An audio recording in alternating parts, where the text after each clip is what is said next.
আমার মনে হয় যে অনেকে ভুল করে আম, মায়া বা মোহ বা ঘোরকে, অনেক সময় আমরা ঘোরে আচ্ছন্ন থাকি, এই বিষয়গুলোকে অনেকে ভালোবাসা মনে করে। হ্যাঁ, এগুলো ভালোবাসার অংশ বটে, কিন্তু যখন এই মায়া মোহ ঘোর বা আচ্ছন্ন হয়ে থাকাটা দীর্ঘদিন থাকে, তখনই আসলে এটা ভালোবাসা। এবং এই দীর্ঘদিনটা কিন্তু অনেক লম্বা, এটা 2-3 মাস না, এটা হয়তো 5 বছর 10 বছর, তখনই এটাকে আমরা উপযুক্ত ভালোবাসা বলতে পারি।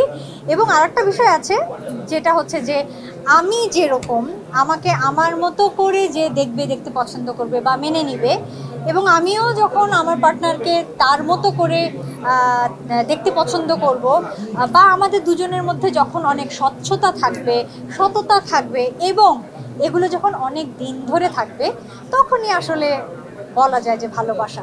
সো ভালোবাসা শর্ট টার্মে হয় না, ভালোবাসা আসলে লং টার্মের একটা বিষয়। কি ভুল বললাম?